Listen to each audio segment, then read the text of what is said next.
Would it have been embarrassing to display a painting like that on the front porch? My daughter-in-law, Macy, who had sold my prize painting on a flea market app without my permission, stated flatly. My mother had done a colored pencil drawing of Gerberis for me from her hospital bed before she died. That drawing was a memento of my late mother. I know, but I can't hang an amateur drawing because it's too shabby, Macy insisted. Do you think you should talk to me like that, even though you were my daughter-in-law? I said boldly, but Macy was unfazed. She drew her arms across her chest and stared at me. Please consider your position. We will be taking care of you in the future, right? It's that deciding line again. So, you're allowed to sell my belongings without my permission. I'm your one and only son's wife.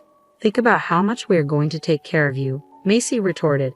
She gave me one more look before walking out the door, her luxury brand shoes clacking. I'd be moving into a new house alone the next day.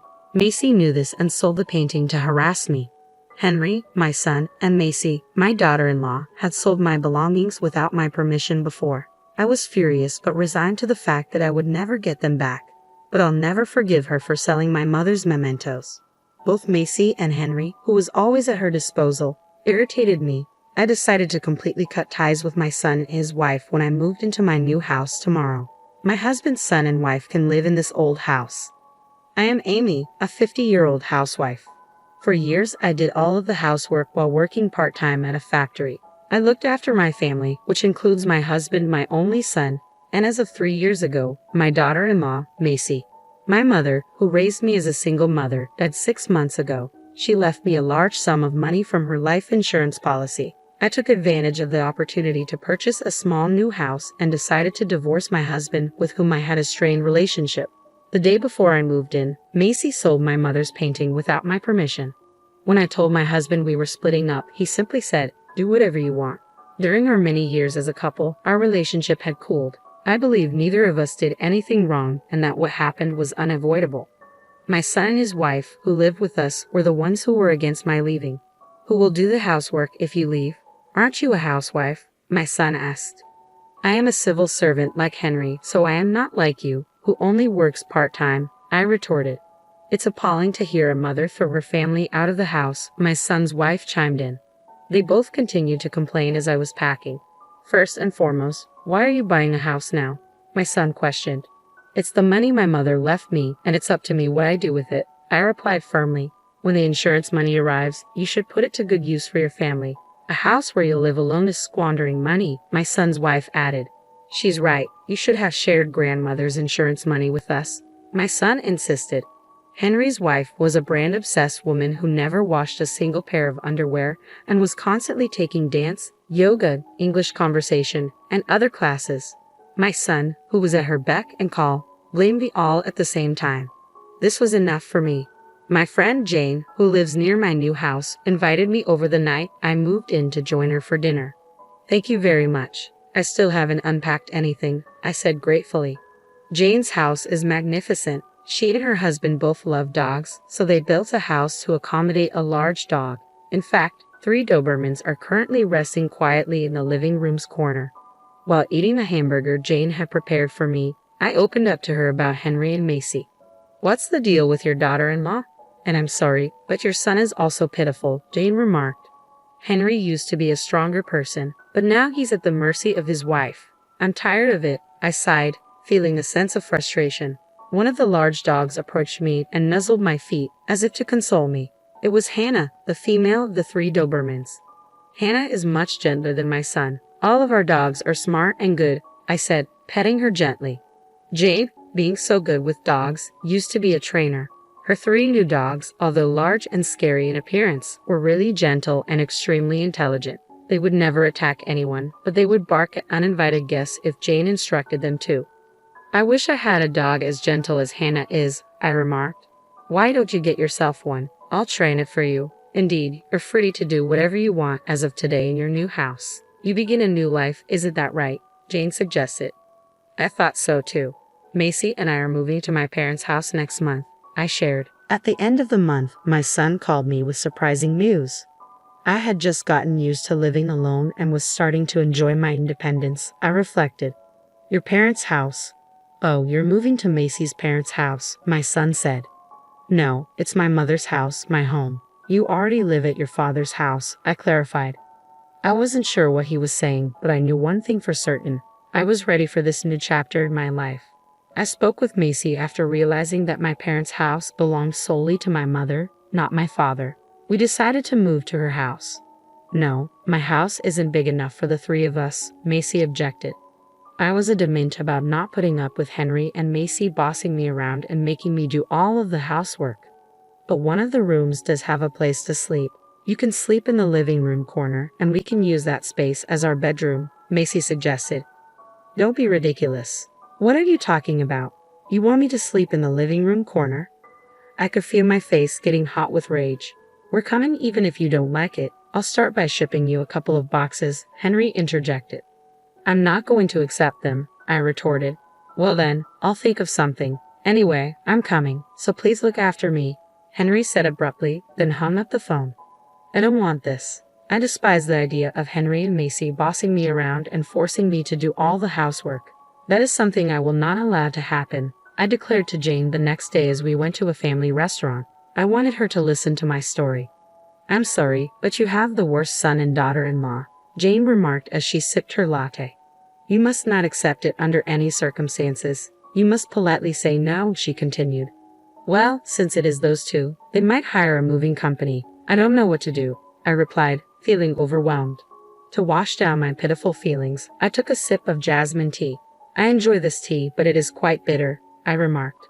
It is difficult to say no when the movers will come. If we're not careful, we might get into trouble, Jane observed. We have to do something to make them not want to come to my house. I can't stand the way they're acting, I insisted. Well, we could ask my children for help, Jane suggested. What, Hannah and the dogs? I asked, referring to Jane's 3 kids, her 3 beloved Dobermans. My dogs will bark, growl, and act out to some extent on command. I could ask them to scare them away or something. In fact, my son has been afraid of dogs since he was a child, Jane explained. It's difficult to live with a son and his wife who would sell their mother's mementos without permission. So let's come up with something, I agreed. Thank you very much, Jane, I added, feeling a little relieved as a result of our conversation. When I returned home, I discovered that my son and his wife were serious. 2 large cardboard boxes had been stacked in front of the front door. These are Henry's and my possessions. We thought you would refuse the courier, so I brought them. We will move in next month, so please keep them in the house. Macy, I read the note attached to the cardboard box, feeling my shoulders slump in disappointment. With no other option, I brought the box inside, and upon opening it, I discovered numerous personal belongings belonging to Henry and Macy. There were Henry's imported watches and leather jackets, alongside Macy's designer bags, clothes, and shoes. They must have left behind valuable items, which I wouldn't discard without permission. It felt like a dirty move. How little they must think of me to sell off my mother's paintings or leave this luggage without my permission. Jane's voice from the family restaurant came to mind. Well, we could ask my children for help, she had suggested. Since settling in after the move, I occasionally accompanied Jane on dog walks. She often invites me for a change of scenery, being a great friend to have. It means a lot to me. Why don't you sell their belongings? Macy would sell them on her own, wouldn't she? Jane proposed. Yes, even the memento my mother painted, I'd replied as Moon, a male dog, looked at me from the end of the leash I was holding. By the way, why do your son and his wife want to live with you?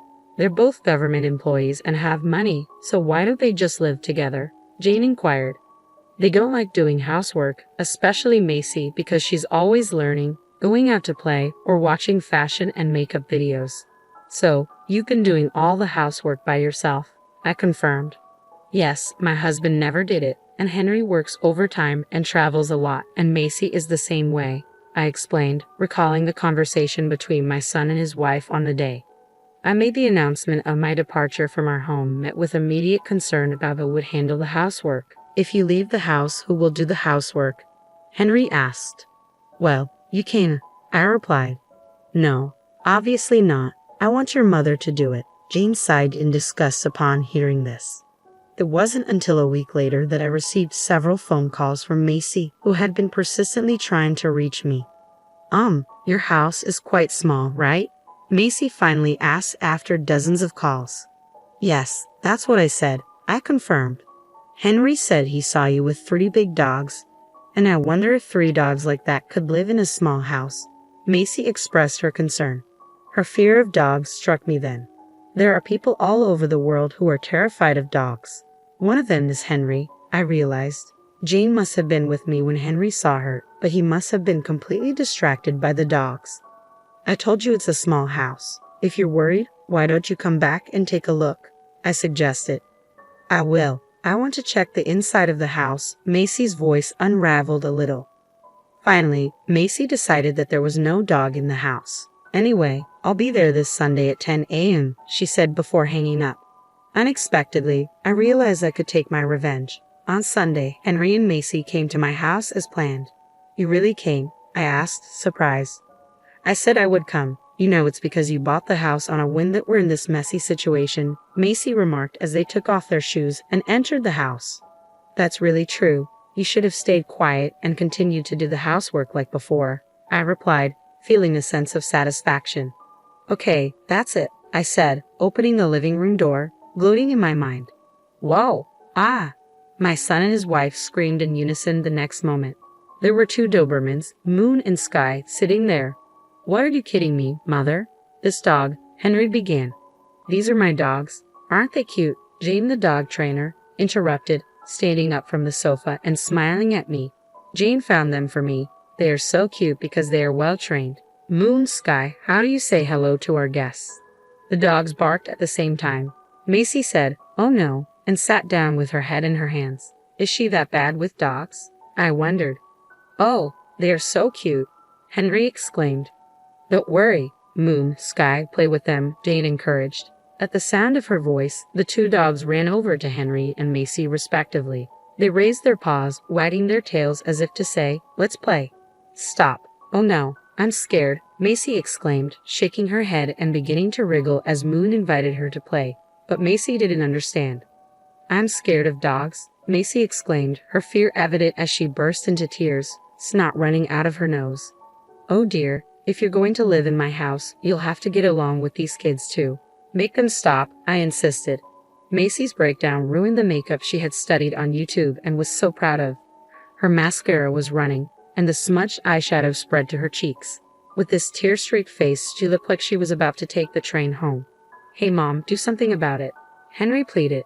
Meanwhile, Henry, who had been jostled by the much larger Sky, fell on his backside and began to scoot away. Sky, thinking he was playing, happily jumped on Henry.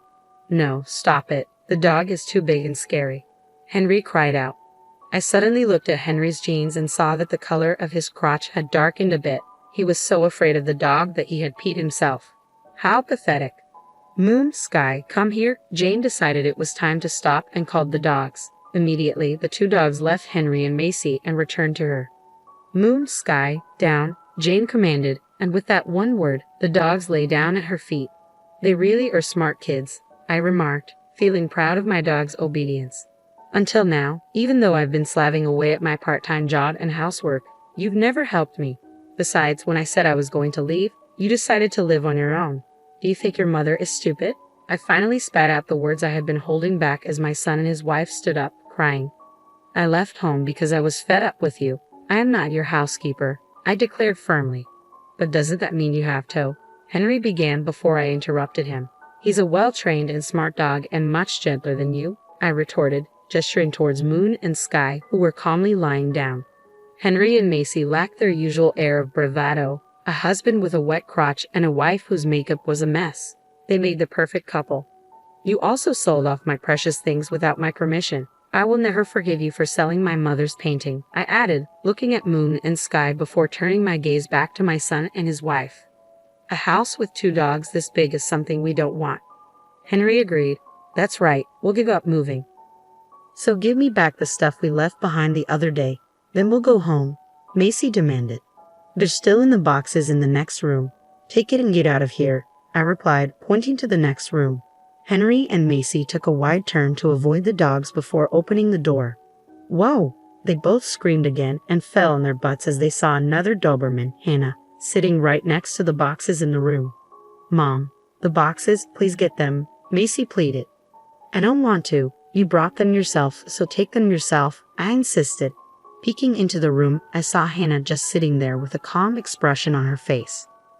I can't go near a dog like that, Macy protested. Then give up your stuff, I replied firmly. You mean I should leave it? My bags and Henry's watches are in that box, Macy argued. You also got rid of my precious things without my permission, didn't you? I reminded her. I didn't ask you to leave them behind. I'm telling you, take it with you, I insisted firmly, glaring at Macy. She paused for a moment, perhaps remembering the presence of the dogs, and then lowered her eyes with a sigh. Please, Mother, bring us the boxes, Macy finally relented, her tone softer. You knew how important that painting that she sold off was to me, but you didn't stop her, I reminded her. Well, I'm sorry about that, but, Macy began, but she was interrupted by Jane's arrival. Hannah, how do we greet our guests? Jane asked calmly. Immediately, Hannah sat down and barked loudly. No, stop it, Macy cried out. Hearing Hannah's voice, my son and his wife reached their limit. With his wet jeans and her face covered in smudged makeup, they ran to the front door and got out of the house. After that, I sold all the personal belongings Henry and Macy had left behind to a pawn shop. I discovered that their belongings were of considerable luxury, with Henry's watch having a surprisingly high value and Macy's bag being of a particularly high class. The extravagance of these items left me in a state of dismay. Back at her house, Macy ended up being responsible for all the household chores. My former husband did not like Macy's housework. He constantly complained that the food was bad, the house was dirty, and the laundry was piled up. Macy could no longer go to her lessons because of her housework, and she gained 10 kilograms due to the stress. All of her frustration seemed to be directed at Henry. Mom, I'm at my limit, Macy finally admitted, starting to hit me. She's been fighting with Dad all the time. I want a divorce. One day, Henry called me, his voice exhausted. You chose your own wife, didn't you? You can take care of yourself. Of course, I would not give advice to Henry. I was sick and tired of being involved with that couple. Meanwhile, I bought a female Shiba Inu and asked Jane to train her. She's going to be a great dog. Jane smiled as she patted the head of the puppy I named Rio. Really, it's all thanks to you. I'm sorry for making the dogs play such an unpleasant role. Okay, I replied. When I heard what you said, I was more upset than you were. But from now on, you and Rio can live together peacefully. Yes, from now on, I will enjoy my life and my time, I affirmed, feeling determined as I gently picked up the puppy.